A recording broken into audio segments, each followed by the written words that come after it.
pueden ver, esto es una línea de tiempo para poner un punto de arranque en esta discusión. Tenemos los consensos de Monterrey, donde digamos hay una mesa en donde se empieza a discutir las serias trabas que la cooperación internacional tiene en el desarrollo de su trabajo a nivel de cada uno de los países. En otra mesa se está discutiendo exactamente los problemas que los gobiernos están enfrentando para poder ejecutar los recursos provenientes de la cooperación reembolsable y no reembolsable. Y también está una tercera mesa que está diciendo, bueno, estamos viendo toda esta negociación, pero también nosotros tenemos ciertos problemas de relacionamiento. Entonces, a partir de ahí, de lo que fueron esos consensos de Monterrey, pasamos a elaborar un primer foro de alto nivel que se desarrolla en el 2003 en Roma y que empieza a calentar un poco el panorama de poner en blanco y negro cuáles son esos problemas que enfrentan la cooperación, los gobiernos y la sociedad civil. Después de esto, sociedad civil, digamos, queda un poco aislada de lo que son estas discusiones en el primer foro de alto nivel y se encuentra esta misma sociedad civil en el foro de Nairobi, en el foro social de Nairobi en el 2007 y deciden empujar un tema concreto a nivel de cooperación internacional y de cuál va a ser su agenda de trabajo de frente a ellos. Eso ocurre en el 2007. Ya para el 2008 tenemos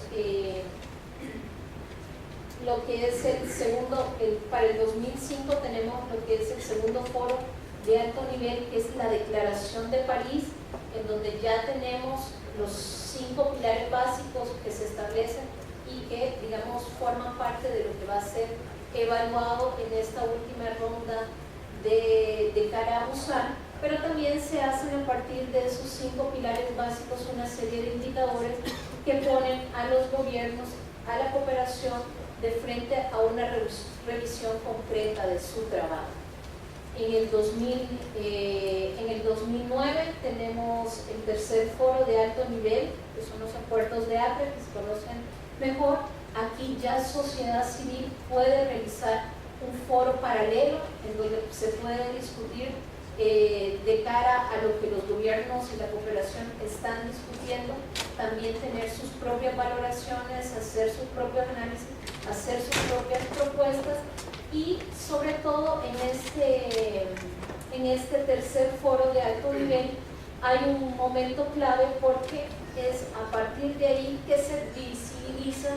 el papel de la sociedad civil a nivel del desarrollo. Hasta este momento el tema, el papel, el rol, el trabajo de sociedad civil no había quedado establecido ni en la Declaración de París, ni en la Declaración de Roma, ni en ninguno de estos acuerdos, pero aquí sí se visibiliza y sí se da, digamos, una obligatoriedad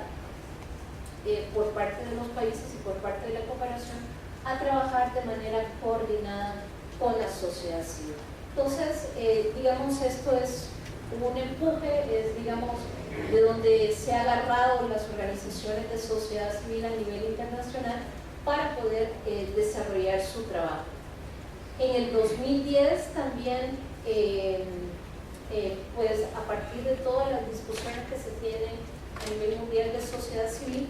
se establecen los principios de Estambul. Esto lo vamos a explicar más adelante, que es como la declaratoria de principios que desde sociedad civil se pretende que se comprometan los gobiernos, la cooperación internacional y también las mismas organizaciones de sociedad civil a cumplir de cara al desarrollo integral de nuestros países. También está el consenso de Siem Reap de Camboya, que es desarrollado obviamente por sociedad civil y en donde se confirma la vigencia de los principios de Estambul, se establece el marco de trabajo a desarrollar por sociedad civil de cara a lo que va a ser este cuarto foro de alto nivel en Busan, que entenderíamos nosotros que es como el cierre del circuito de discusión de lo que va a ser el tema de cooperación. Sin embargo, digamos que una de las preguntas claves que quedan en esto es qué tipo de cierre va a ser Busan, si en todo este proceso, digamos, han salido temas bastante fuertes en la agenda internacional, la misma crisis financiera internacional de los países, la crisis de Europa, la crisis de Estados Unidos, y que todavía no tienen, digamos, una respuesta clara para este proceso. Específicamente en el caso de sociedad civil, para que podamos entender de mejor manera de dónde salen estos mensajes claves que sociedad civil quiere, a nivel mundial, quiere llevar a este cuarto foro de alto nivel a Busan, les indicamos que el trabajo ha estado concentrado a partir de las plataformas como el Foro Abierto, como Better Aid, que han organizado plataformas en los diferentes continentes, que han financiado, digamos, consultas en 15 países de la región de América Latina únicamente, 4 talleres regionales, consultas específicas en el tema de género, y en la consulta sobre el tema de mujer y equidad de género, pero esto a nivel de América Latina. Igual talleres nacionales se han ejecutado en Europa, se han desarrollado en Asia, se han desarrollado en África, se han tenido encuentros, digamos, mundiales de sociedad civil, a partir de los cuales se ha podido desarrollar estos mensajes claves. Y los mensajes claves de sociedad civil están, digamos, muy coordinados a partir de lo que son los 5 pilares de la Declaración de París: la apropiación, la alineación, la armonización, la gestión por resultado, la responsabilidad mutua, que digamos no tendría sentido que explicáramos en qué consiste cada uno, pero que tienen que ver con esa obligatoriedad de que sociedad civil pueda apropiarse de los planes de desarrollo, pueda participar en esos planes de desarrollo a nivel de los países, que la cooperación internacional también no ejecute sus propios planes, sus propios proyectos, sino que se sume a los esfuerzos nacionales, a la obligatoriedad que tienen los gobiernos de mejorar su rendición de cuentas, de mejorar sus sistemas presupuestarios, de mejorar sus sistemas de planificación para poder cumplir con todos estos principios, y obviamente para finalmente lograr un desarrollo más inclusivo y un desarrollo, digamos, más coherente y más vinculante a las necesidades de la población. En ese sentido, hay los mensajes claves de sociedad civil están en 4 categorías, en lo que tiene que ver con hacer un llamamiento para que los socios del desarrollo puedan realizar una evaluación exhaustiva de los compromisos de Accra y París, reforzar la eficacia de la ayuda a través de las prácticas basadas en normas que respeten los derechos humanos, apoyar a las organizaciones de sociedad civil como actores independientes de desarrollo por derechos propios y comprometerse a garantizarles un ambiente propicio o un ambiente habilitante para el desarrollo de su labor y promover una arquitectura de la cooperación al desarrollo equitativa y justa. Vamos a ir viendo cada uno en sus carpetas. De más está decir, en sus carpetas, en el CD que les hemos entregado, está el documento que contiene la explicación de cada uno de estos apartados, porque creemos que lo más interesante, si bien es cierto ustedes lo van a poder leer, es un poco los temas emergentes que surgen a partir de cada uno de esos, y eso es, digamos, donde quisiéramos concentrar la participación. Pero bueno, en este primer punto, donde un mensaje clave de sociedad civil es realizar una evaluación inclusiva y profundizar en los compromisos de París y Accra a través de reformas basadas en la apropiación democrática, Esto a partir de dos pilares básicos: de continuar y consolidar los compromisos de París y Accra a través de la apropiación democrática en la cooperación al desarrollo y alcanzar una transparencia absoluta como base para una mayor responsabilidad y una buena gobernanza. Son palabras, digamos, escritas en un lenguaje poco habilitante, diría yo, para la mayoría de las organizaciones que no hemos estado, pero que se traducen en cosas muy concretas. Hacer de la apropiación democrática el principio central de la ayuda. Esto quiere decir que los planes de desarrollo, pero los verdaderos planes de desarrollo, no sean ajenos a sociedad civil, que no sean ajenos a la cooperación y que no sean ajenos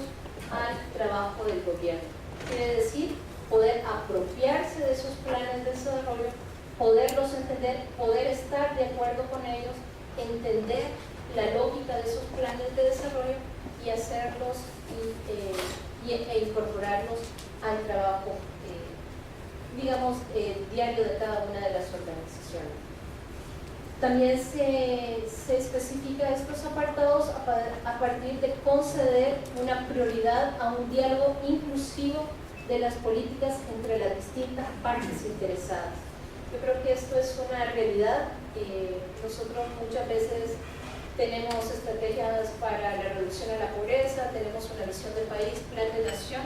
pero seguimos sin tener un diálogo político sobre estos temas. Yo creo que son documentos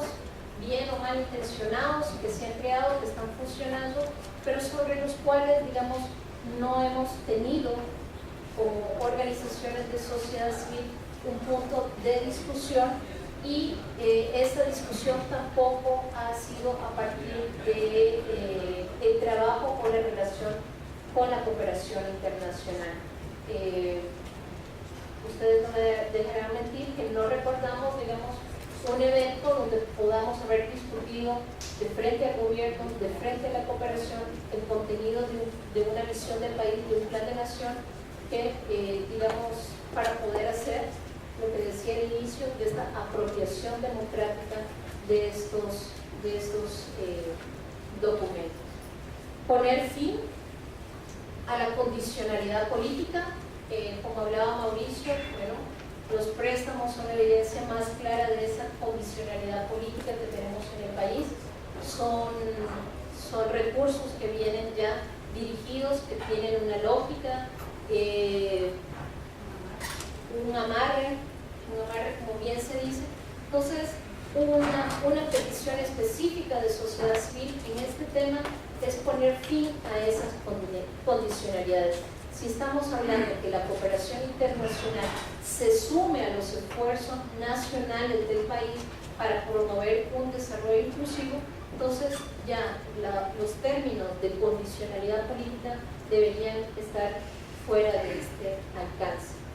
Desligar todas las formas de ayuda, esto quiere decir, digamos,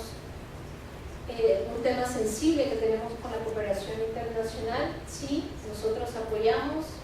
pero a partir de este apoyo necesitamos que ustedes hagan, compren, traigan, analicen, etcétera, etcétera, en estos temas de cooperación. Entonces, lo que se busca es tener una cooperación solidaria más que una cooperación que vaya con otros fines y otros intereses. Poner en práctica la asistencia técnica guiada por la demanda. Esto es un poco también lo que hemos repetido muchísimas veces,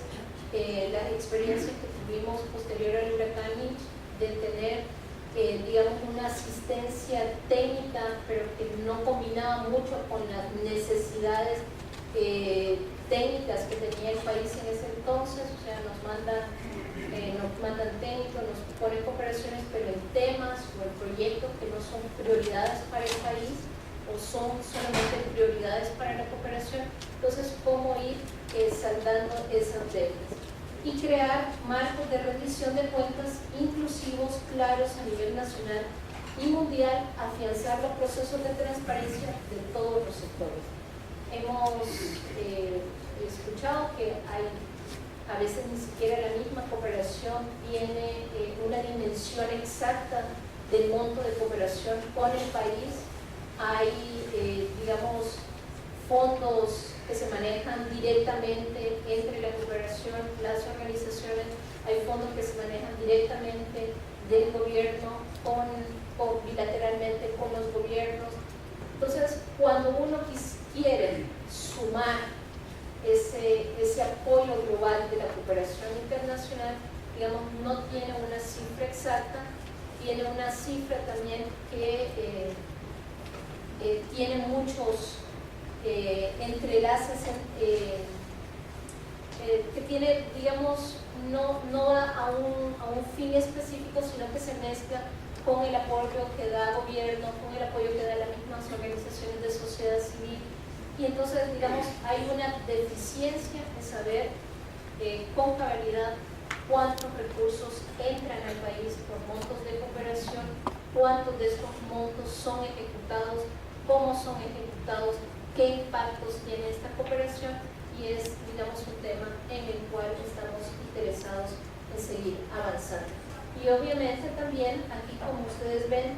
habla de todos los sectores. Estamos hablando que esto se aplica a los recursos de la cooperación, que brinda la cooperación, los recursos que maneja el país, el gobierno nacional a partir de la cooperación, pero también los recursos que maneja sociedad civil a partir de esa misma cooperación.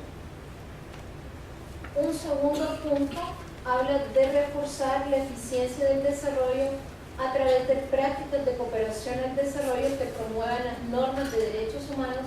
y se centren en la erradicación de las causas de la pobreza y la desigualdad. Esto también lo ponemos a nivel de 3 pilares, este mensaje clave, que es comprometerse y poner en práctica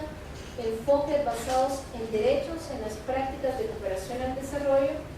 promover y poner en práctica la igualdad de género y los derechos de las mujeres,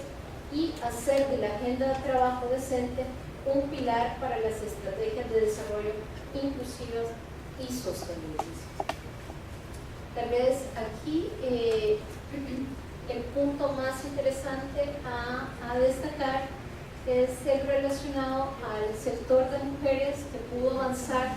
un poco de manera más clara y específica en este segundo apartado de mensajes clave de sociedad civil, y ellas hablan de que un primer reto es profundizar de manera sistemática el estudio de la relación de la cooperación con los grupos directos de sociedad civil. Según la precisión de las mujeres, no hay, digamos, trabajos concretos que evidencien de manera global el impacto que ha tenido el apoyo que la cooperación da a los sectores de sociedad civil. Son un poquito más fuertes y dicen, bueno, hemos estado tantos años recibiendo apoyo de la cooperación internacional, pero no tenemos hasta el momento la garantía de que esa cooperación que nos ha apoyado pueda aplicar todos estos procesos que nosotros hemos desarrollado con la sociedad civil, lo cual no nos garantiza que nuestro trabajo sea apropiado por esta cooperación que nos ha dado ese apoyo. Se está hablando también de la repolitización de la agenda de género. Ellos hablan que quisieran discutir a más alto nivel, ya no solo temáticas que atañen a sus derechos sexuales y reproductivos, sino que a la dinámica misma de empoderamiento de las mujeres, de la participación de las mujeres en temas de desarrollo, la participación de las mujeres en temas de comercio, la participación de las mujeres en lo que tiene que ver también con su vinculación con temas de cooperación internacional, pero a más altos niveles. Ellos hablan de repolitizar su agenda de género. La apropiación del principio de igualdad y equidad de género al interior de las organizaciones de sociedad civil. Ellas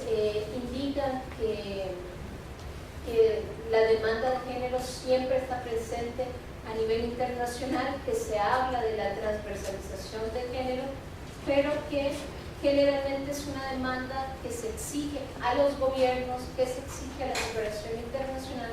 pero que está poco exigida a nivel de las organizaciones de sociedad civil, y que es aquí, al interior de las organizaciones de sociedad civil, o que es a partir de esta apropiación del tema de género y de equidad de género al interior de sociedad civil, que se pueden avanzar más rápidamente en estas demandas. Fortalecer la autonomía y la capacidad de las organizaciones y movimientos de mujeres, la ampliación del espectro de trabajo mancomunado de las organizaciones de sociedad civil por la igualdad de género y el acceso a recursos de toda índole como condición para el desarrollo del segundo principio de Estambul. Tal vez aquí regreso, es interesante porque las mujeres han sido como más abiertas en indicar que la participación de las organizaciones de sociedad civil, si bien es cierto, es por un tema de interés en conocer cuál es en perspectiva la dinámica de la cooperación, por lo menos a nivel de América Latina, en cuanto a recursos. Ellas han sido tajantes que, además de ese relacionamiento político, también les interesa ese relacionamiento económico, o sea, tener muy claro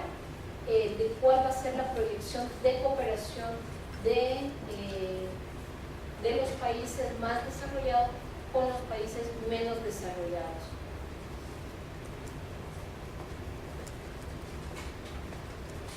El tercer mensaje clave es afirmar y garantizar la participación de las organizaciones de sociedad civil en toda su diversidad como actores independientes de desarrollo, pero por derecho propio. O sea que esto es hacer entender a la cooperación que esta participación no es un derecho regalado, no es un derecho, digamos, que nos los ha otorgado el gobierno, la misma cooperación, sino que esta participación es un derecho propio que se han ganado las organizaciones de sociedad civil por ser promotoras de ese desarrollo. Y aquí hablan de dos puntos fundamentales: de refrendar los principios de Estambul, ya los vamos a conocer, y acordar estándares mínimos por los que se rijan las políticas de los gobiernos donantes, las leyes, reglamentos y prácticas que contribuyan a una creación de un ambiente habilitante para la sociedad civil. Tal vez en este último punto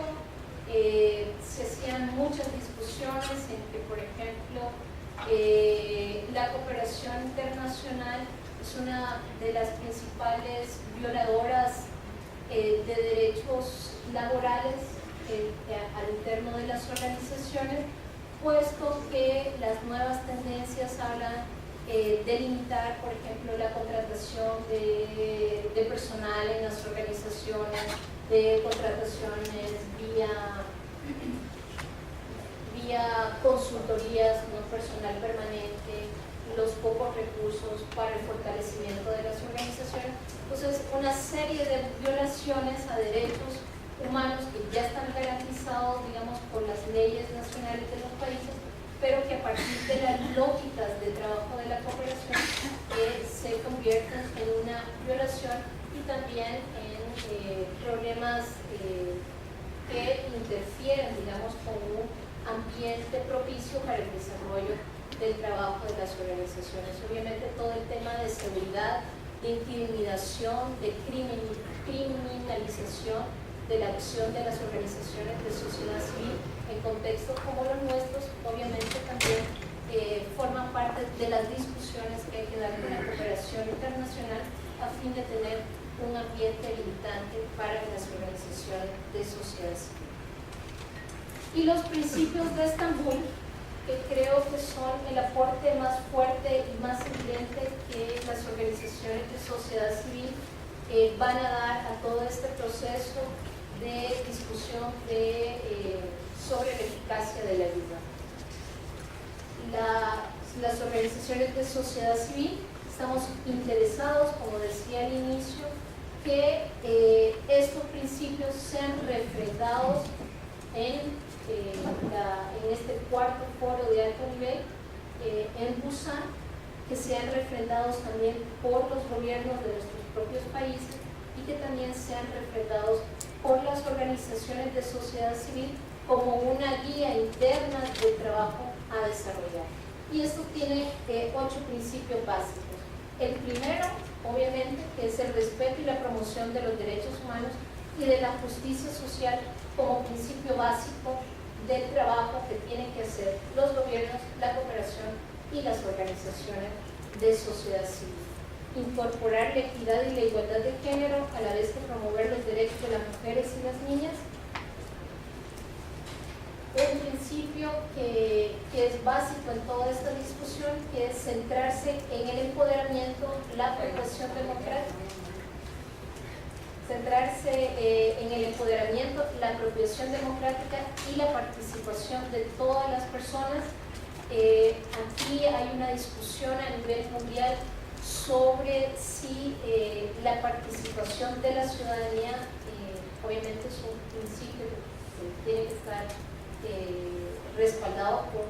por los gobiernos, pero obviamente cómo volver más exigible este derecho a nivel del trabajo interno de nuestro país, esa participación. Hay lógicas, digamos, más avanzadas, yo diría más civilizadas, que hablan de un gobierno que otorga fondos a las organizaciones para que ejecuten esa participación social de la ciudadanía. Esos discursos, digamos, todavía en nuestro contexto, yo diría que están un poco lejos de llegar, salvo por algunos ejemplos, pero que no tienen nada que ver con la garantía de ese derecho de la ciudadanía de su participación, sino que más con otros intereses. Pero, por ejemplo, en América del Sur están hablando de leyes de participación de la ciudadanía, no como la que tenemos nosotros aprobada en el gobierno anterior, pero sí simplemente para que suplir un poco esta falta de recursos de la cooperación internacional hacia las organizaciones de la ciudadanía sean absorbidas por los propios gobiernos en aras de que el trabajo que ejecuta sociedad civil no se vea desmejorado. Yo creo que ese es un tema apasionante a nivel interno del país, pero que, repito, todavía estamos como muy verdes para empezar a dar. Practicar la transparencia y la rendición de cuentas. Aquí se establecen una serie de indicadores y de mecanismos que a nivel internacional se están promoviendo para ser coherentes con las exigencias que siempre les hacemos a la cooperación y a los gobiernos de mantener ese nivel de transparencia y de rendición de cuentas de su trabajo, pero también insisto mucho en aplicar estos mismos mecanismos de rendición de cuentas y de transparencia al interno del trabajo de las organizaciones de sociedad civil. Establecer alianzas equitativas y solidarias. Esto quiere decir no pasar por encima de la organización, no dictar agendas previamente establecidas en los países del norte para ser aplicadas en los países del sur, no aplicar proyectos en el campo comercial que vengan ya planteadas desde el norte para ser aplicadas en el sur, sino que tener alianzas y diálogos políticos, que siempre finalmente es lo que pedimos, como actores mismos o actores participantes de un mismo desarrollo. Crear y compartir conocimientos y comprometerse con el mutuo aprendizaje. Sociedad civil dice, es mucho lo que nosotros hemos avanzado en ciertos temas, por ejemplo, auditoría social, es mucho el camino que Honduras ha recorrido a nivel de la sociedad civil en temas como auditoría social, pero que ese avanzar no ha sido retomado ni siquiera por la cooperación ni tampoco por los gobiernos. Entonces, ¿cómo hacer esta interrelación de los aprendizajes que ya tenemos, que ya hemos ganado en todo este tiempo?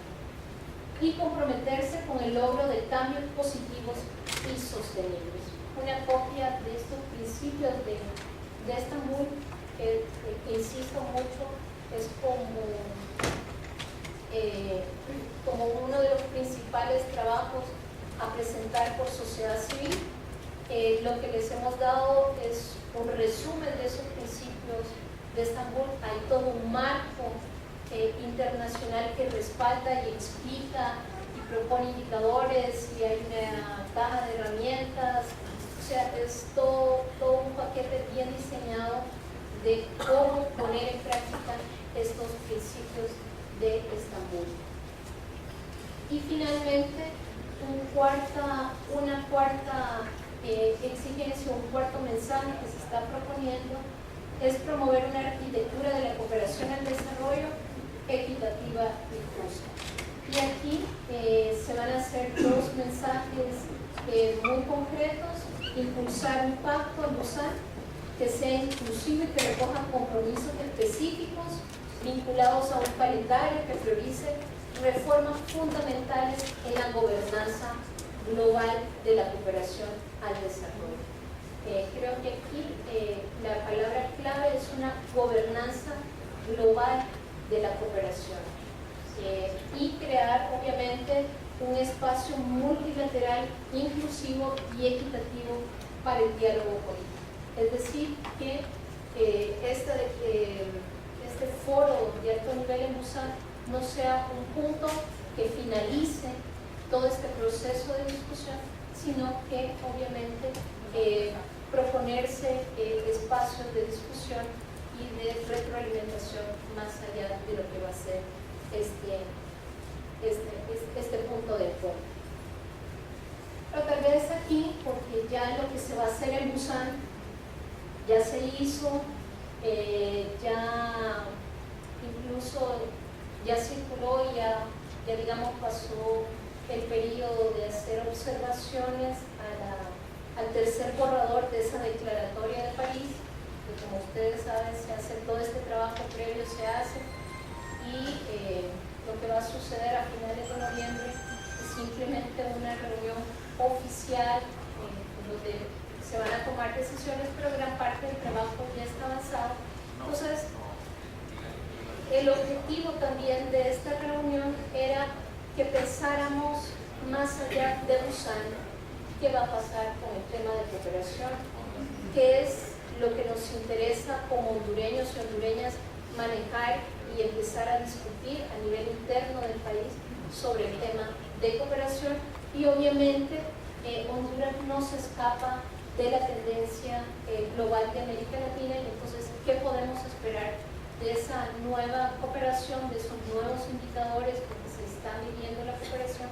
en un futuro cercano? Y también, como decía Mauricio,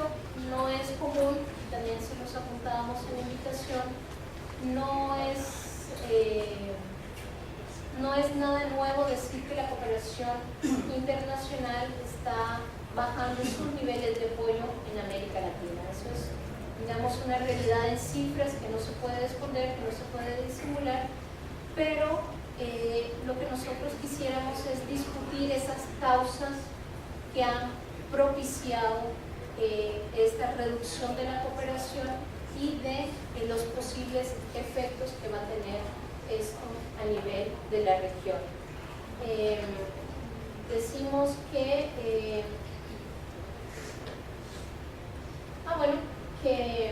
que hay pocos motivos o pocos indicadores en la coyuntura internacional que nos pueden indicar que esta tendencia de reducción de la cooperación va a mejorar. Y entonces poder pensar entre todos un escenario en donde el trabajo de la ciudadanía no quede, digamos, en un limbo laboral, es una necesidad muy sentida de las organizaciones de sociedad civil y de saber en qué nuevos temas tenemos que concentrar ese trabajo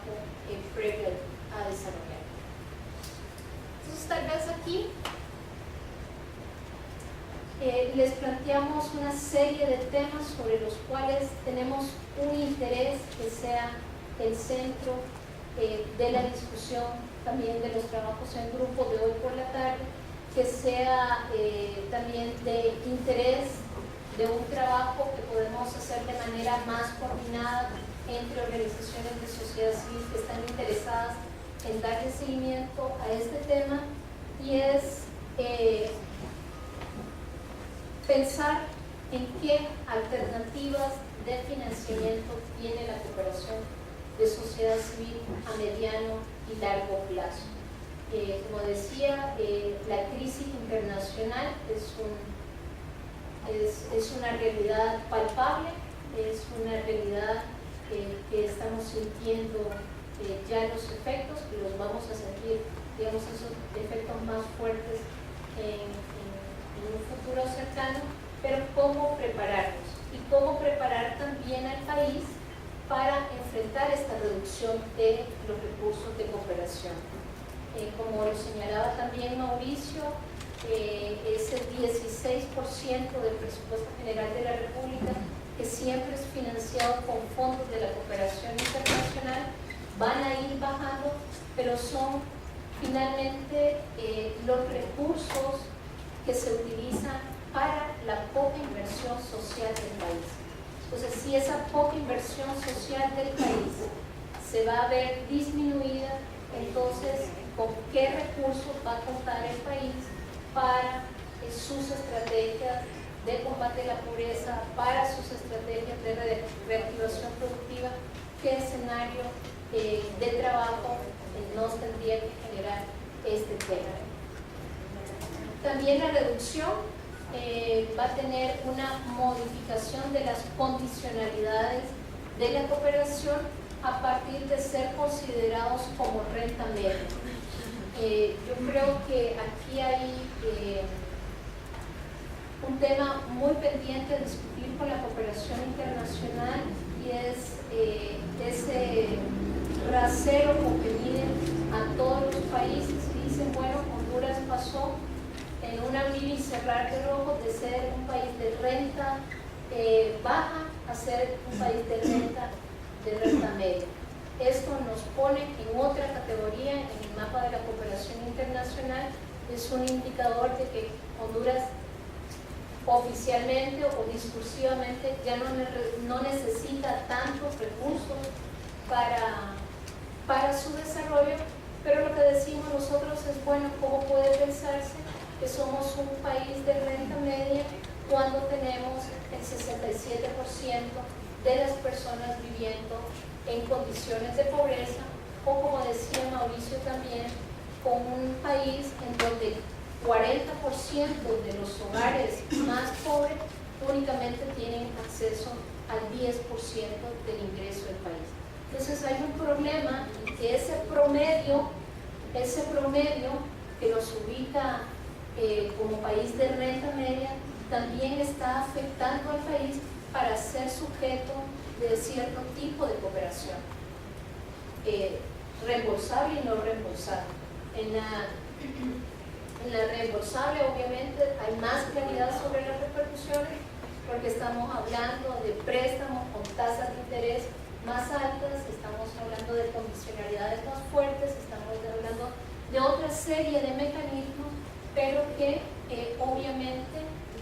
están hablando del mismo país, están hablando de Honduras, de ese país que tiene, digamos, un tema pendiente a nivel de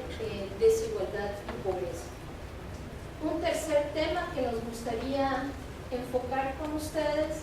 es que, pese a tener relaciones por más de décadas, o muchas décadas con la cooperación, no somos reconocidas como actoras sociales del desarrollo ni como actoras políticas de los procesos de democratización. En la realidad, a nivel de discurso, repito, sí, el trabajo con sociedad civil es importante, es necesario, hay que comentarlos, pero cuando se trata de discutir, de toma de decisiones, de ver si los planes de desarrollo del gobierno se ajustan, si los planes que está proponiendo la misma cooperación se ajustan a las necesidades del país, a las necesidades de la población, a ese 67% de la población pobre. Digamos, ya la cooperación y el mismo gobierno hacen una pausa y dicen, no, momentito, el tema de sociedad civil lo discutimos en otro momento, lo discutimos de otra forma, son importantes, pero ponen la pausa. Entonces, hay una necesidad de volver a exigir ese papel que como organizaciones o como ciudadanía nos hemos ganado y que tiene que ver cómo hacemos más público esa necesidad de ser tomados en cuenta como sujetos políticos. Después tenemos temas como los nuevos esquemas de cooperación, muy próximo a las líneas comerciales, lo apuntaba también Mauricio. Últimamente estamos viendo que por efectos de acuerdos de tratados de libre comercio, por otros planes que son propuestos incluso por nuestros mismos países, cada vez tenemos más difícil poder decir, esta es la línea divisoria que divide los temas de cooperación con los temas de comercio. Cada vez es mucho más difícil entender cuáles son las condicionalidades de ese apoyo que brinda la cooperación, pero que por el otro lado demanda esa cooperación de facilidades o de beneficios específicos para empresas o para empresarios de sus propios países. Y obviamente esta es una tendencia que preocupa en la medida en que la crisis financiera internacional se acentúa. Digamos, los capitales también de esos países tenderán a hacer, digamos, cierto tipo de negocios, cierto tipo de negociaciones con esta otra parte del mundo. También tenemos una nueva realidad institucional en la región. Uno no puede desconocer procesos como el UNASUR, el Banco del Sur, que tienen que tener un punto de discusión en la región, en países como Honduras, pero insisto que todavía estas son como iniciativas que están todavía pendientes y que son, por los contextos políticos de los países, son de difícil tratamiento, por lo menos a nivel de la región de Centroamérica. Pero a la par de tener nuevas modalidades de cooperación, tenemos los viejos esquemas de dirección. Entonces vamos a tener tal vez una nueva institucionalidad, pero tal vez esa nueva institucionalidad corremos el riesgo de que pueda reproducir los mismos errores que hemos tenido con las instituciones cooperantes actuales.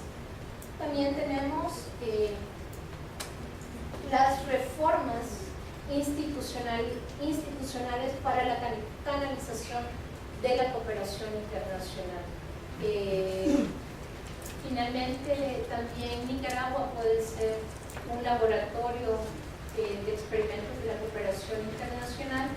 y tenemos allí ejemplos de cómo se maneja o cómo se canaliza esa cooperación internacional a partir de ciertas estructuras de gobierno, de cómo sociedad civil tiene que interactuar con esas instancias del gobierno para poder ser sujetas de financiamiento. Entonces esas son dinámicas que cada vez van a ir permeando más en nuestros países y que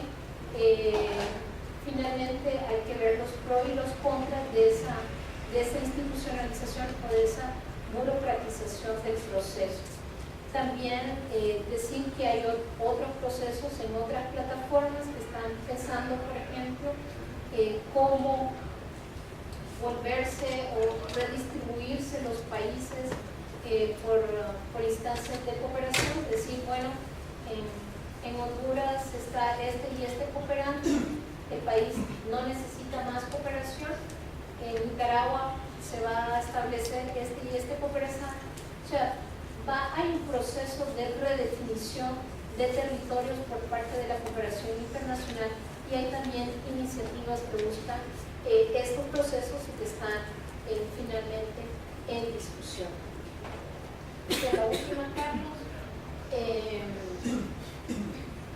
Yo sé que quedan muchas interrogantes. Digamos que la discusión sobre estos temas a nivel interno del país no han sido fáciles. De hecho, con el gobierno hondureño, aunque tenemos una mesa de efectividad de la ayuda que está conformada de manera tripartita, los canales de comunicación no son tan expeditos como uno desearía, no hay un flujo de información concreta que permita cierta toma de decisiones por parte de sociedad civil y digamos que son obviamente temas que tenemos pendientes de discusión con ellos. Yo sí creo que a nivel de Honduras hay que, como dicen las mujeres, o como decimos las mujeres, lo hemos dicho, hay que repolitizar nuestra agenda de diálogo con la cooperación internacional. Hay que comprender en su justa dimensión que el apoyo de la cooperación internacional brinda al país es un bien público y que por lo tanto es de interés público. Yo creo que las organizaciones de sociedad civil tenemos que avanzar en esta idea de que esa plata que pone la cooperación internacional es un bien público sobre el cual también sociedad civil tiene la posibilidad o tiene el derecho de decir algo. Un tercer punto es que debe evidenciarse con mayor fuerza la necesidad que el apoyo internacional tenga como objetivo primordial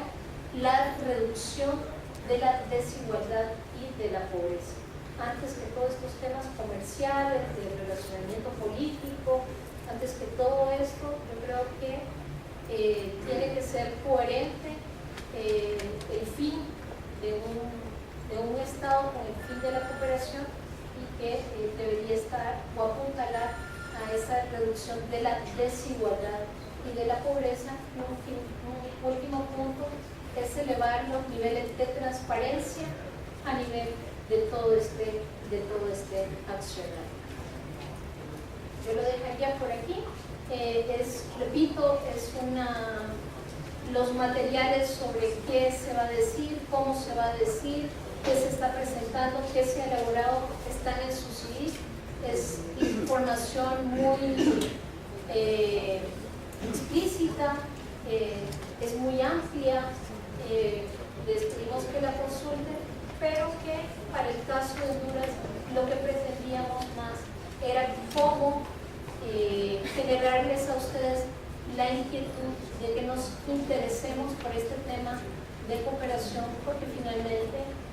como decía, es un bien público sobre el cual sociedad civil tiene que participar.